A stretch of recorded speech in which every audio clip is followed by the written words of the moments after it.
First day back on the farm after harvest. I was gone for a couple days, had a couple things I had to attend to, but I got back and the guys have been putting stuff away. Good for them. There's the Wagner. Might be getting closer to that thing, working on it, but not yet. Soon. Still got some things to do. As you can see, the Versatile's gone. Yeah, some owner has it. Off to Michigan somewhere. So hopefully the tractor helps out another tractor run or they fix it up. But it really wasn't in our cards to do, so we weren't gonna mess with it. But we got some plans. I've got some plans, some things we're gonna be doing. There's some machinery that needs moved around. Leg Arms is putting some rotten peas in the field or next to the bins. I'm gonna go give them a hand in a second. And then we've got a bunch of old vehicles here that need moved, and we're gonna put them inside storage. One being like the Minneapolis Moline. I'd like to get that thing inside now we've done all that work onto it. Another thing are these old cars. That Buick's no good. That needs like a tractor to drive over it. But the Comet, the Longhorn, a couple of that stuff we'd like to put inside and get it out of the weather, as now we have more room on the farm since we built the bins. We don't have grain in buildings and we've spread our equipment out in the buildings. So now we can put some of this fun stuff that needs worked on and it'd be cool projects down the road inside all that stuff. And then there's that thing. It smells fantastic here.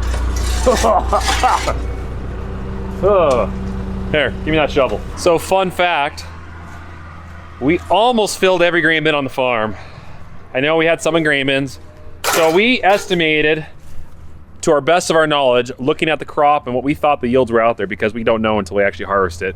And you can't 100% plan perfectly and have all the space you need. So at the time, we started putting in grain bags, knowing that we'd have more wheat and peas and whatnot to put in the bins. With that said, this bin's empty and this bin's empty. These only hold a little under 5,000 each. Wait, no, that one's full. Those two are empty. With that said, we got 10,000 bushels of bins here that, well, we didn't use. And that's because the chickpeas yielded a lot less than we thought. We thought we were gonna get about 20, 25 bushels an acre of those chickpeas. No, more like 14. So if it would have yielded what we thought, those would have had chickpeas in them. Didn't turn out. But that was the last crop of the whole harvest season, so there was no way for us to really know until we harvested. So I'm gonna help shovel some stuff in here, this guy. He didn't give me a shovel, so I went and got my own.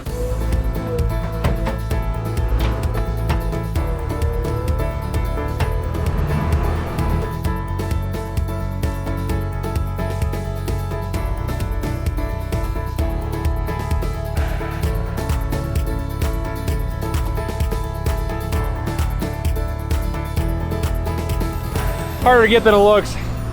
That's when you need a grain vac you don't care about. Just suck it up and put it somewhere. But that's all right. We're just trying to get rid of some of the stuff that just rots real bad. Put it away. The plan that I have for this setup here, because that setup there is just so rickety. It's got a lot of holes, a lot of leaks, a lot of problems. Needs work done. And the time it would take to get it fixing to run the way we want it to, and the capacity that we want, it would just be way more than just putting doors in the back sides of these bins. So that's the plan, is we're gonna get some doors lined up. Not a very big door, just a door you can get a grain vac in on the back side, and then we'll suck these things out from the back with a grain vac. And that'll be way faster than using this setup to unload, way smoother, way less hassle. We'll leave the front doors, and then this can always be a backup in case for some reason we can't get the vac in the back. Make sense? Good deal.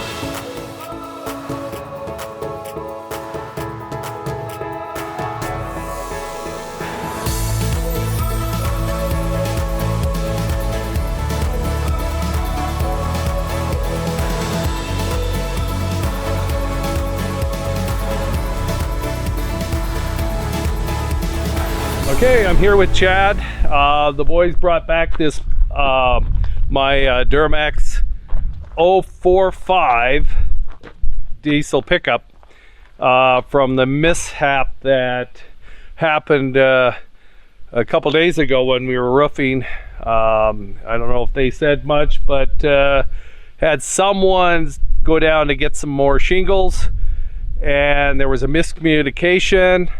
And what happened is there was some gasoline that was put into this diesel. In fact, there was a lot of gas put in this diesel.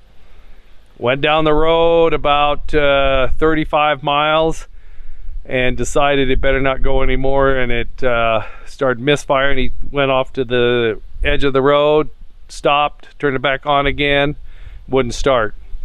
We don't know what damage has been done to the engine, the whole fuel system right on through the injectors, injector pump, but we need to get this gas out of this vehicle. So Chad's here to help me. So what we're gonna do is we've got a transfer pump here. We're gonna suck the main tank, the big tank, as much as we can out. Then I think we're gonna have to drop the tank, drop the filter. We're gonna take all the lines, the diesel cooler, clear up to the injector pumps. We're gonna have to pull all that off and flush it with diesel, because we don't know if it's run. We don't know what damage is done, but first thing is to get rid of the gas. So here we go. We're gonna go ahead and start, see if this works. We got a hose down in there. Go ahead and turn it on. We'll see if it starts to suck.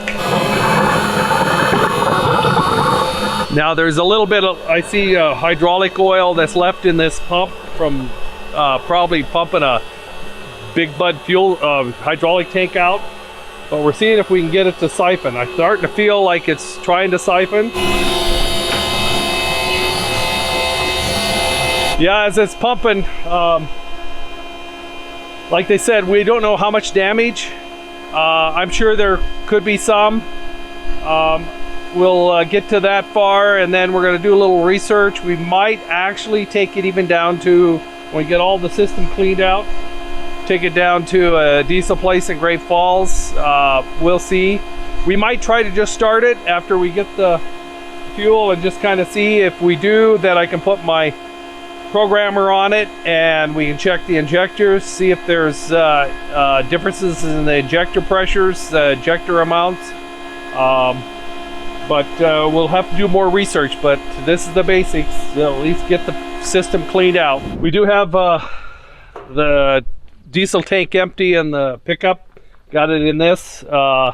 And now the process is, I think we're going to put it in the shop, and we'll do the process of trying to see about dropping that tank. They said you should probably drop the tank and make sure there is no gas residue anywhere in it. So that's probably what we're going to need to do. We just better do that. Of course, we got filters and lines underneath, and we'll just kind of follow it and blow them out. Maybe pump a little diesel through them, flush them. So we'll see what damage has been done.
Let's open up the Quonset, take a look inside, and figure out what we need to do in there to get stuff in there. I think we're gonna put the ditch witch in there.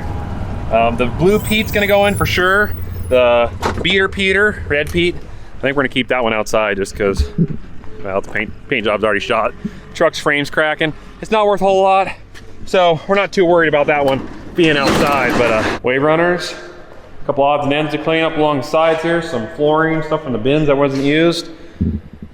So we'll quickly clean this all up and get some of those vehicles in here. This place needs sweeped. We might be using those next week, so we'll take them out here for now. They run really good. They're just getting a little older, like everything else. And there's that beauty. Classic. That'll do. Let's put some stuff in here. Mercury Comet first. Kind of a Ford, Mercury. It's a cool old car, gutless. Needs work. Guys are getting the Comet hooked up to the Defender, so we'll pull with the Can-Am Defender. It should be good with that. This thing, I think will start. Last time we ran it, a little while ago, it was good. Should be for all the work we did to it. So I just went ahead and turned the fuel on and just started draining down. This is when we get this baby to pop.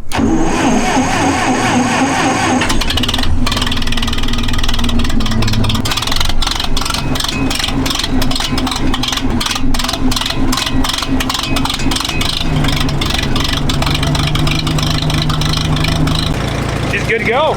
I'm gonna drain the fuel when we get it over there. No reason to have gas in it for who knows how long, probably all winter. We'll see. We got our pretty Yankum rope right here. You know, it's more of a recovery rope, but hey, works great as a tow rope. Those are good ropes, by the way, if you want to check them out. In the link in the description below. Yankum ropes, good ropes. All right, where was I? Let's fire this thing up. How about second? There we go. Oh yeah. And I spilled some oil down here, and it is slippery.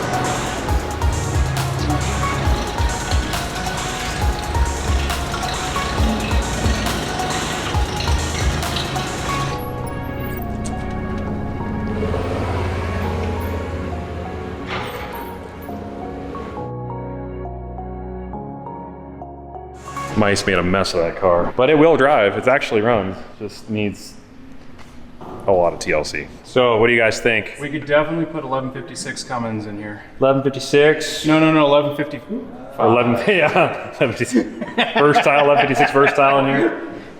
There's no such thing as that, just so you know. Would a 5.9 Cummins fit in there? Probably not. Would an LS2 engine fit in there? Probably, but this 4BT crossover, would. that'd have to be cut off. You'd have to remove that. 4BT would fit perfectly. Yeah, a little 4BT would be okay. Though, according to DeBoss Garage, that engine's not that great. You gonna take that thing all by yourself? How is that? You won't even let us drive the 4-seater. What is this? That's the 1-inch diameter Yankum rope. Okay. Chad approves. He likes it. So that's the Longhorn.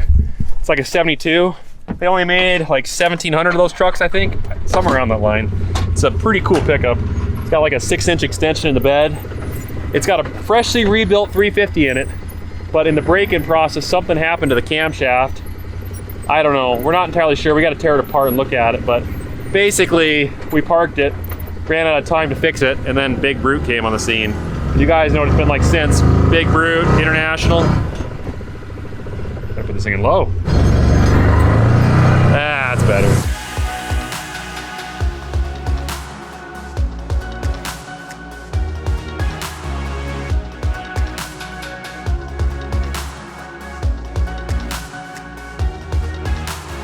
This could be the only time this tractor's ever actually been stored inside when it's not being used or just stored.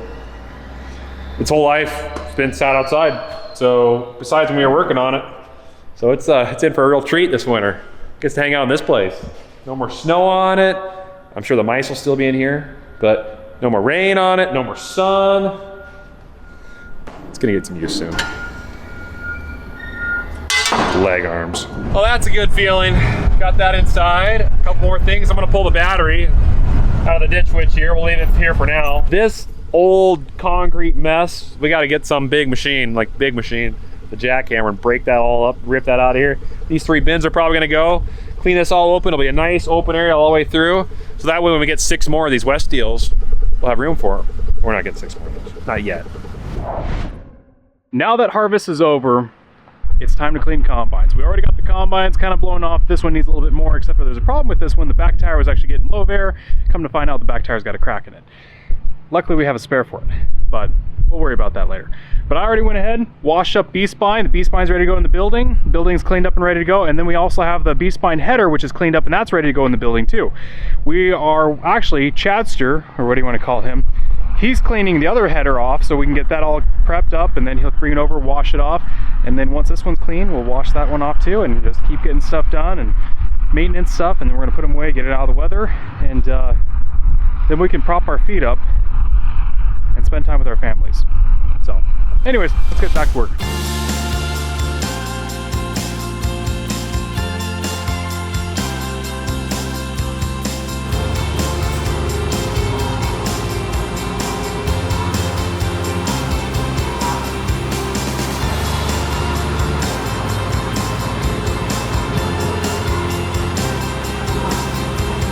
V-spine's in the building.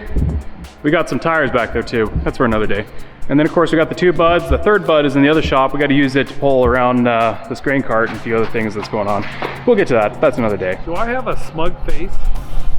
It's a smudged face. Oh, smudge, yeah. Yeah, there we go. All We're right. good.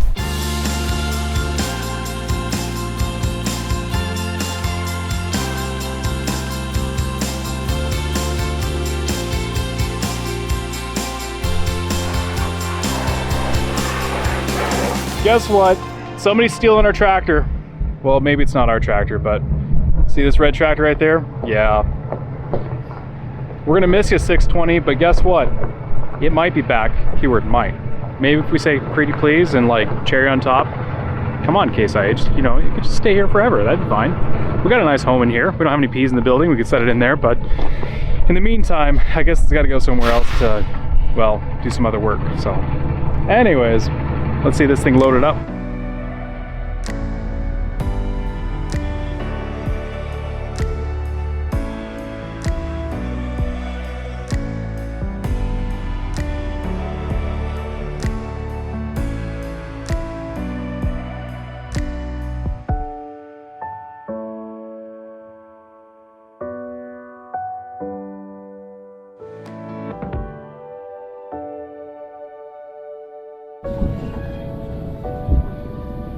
We're gonna miss it.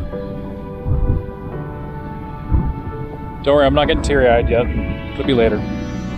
Just not right now. Combine number 2, Clifford, is actually pretty clean and washed up, thanks to Chadster. He did all the washing. And yeah, let's park it in this building. Right about there.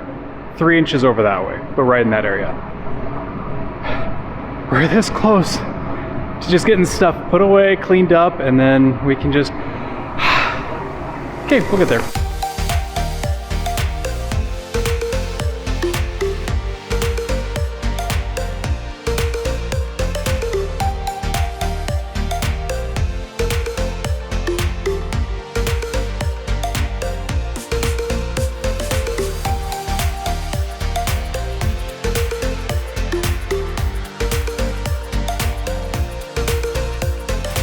And since the headers are all cleaned up, we're gonna go put them away in the building, and I think we're gonna use both side-by-sides. Oh, look at that. That was meant to be.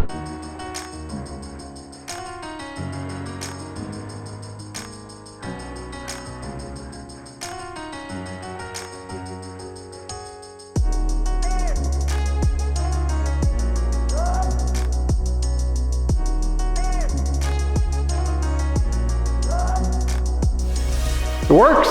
They fit. The building's just long enough for them to fit in here, and yeah, we still have enough room to put something in the middle of this. I don't know what. Maybe a camper. Oh, there's a nail. Take that nail away.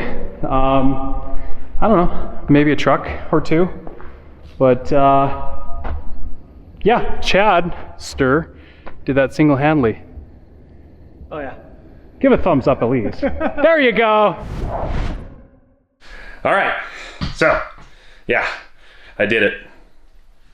Shame on me, maybe. We're gonna give them a try. I don't know.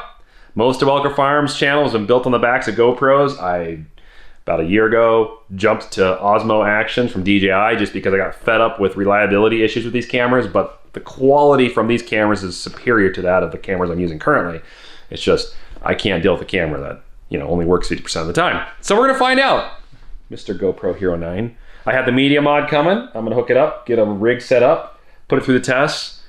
If it works well, I'll slowly convert all of our cameras over because I prefer the quality from these than what the Osmo does. But the Osmo is just so reliable. It just keeps working. You better prove yourself worthy or I'm selling you. I am not afraid of eBay. It'll go there. This one doesn't work.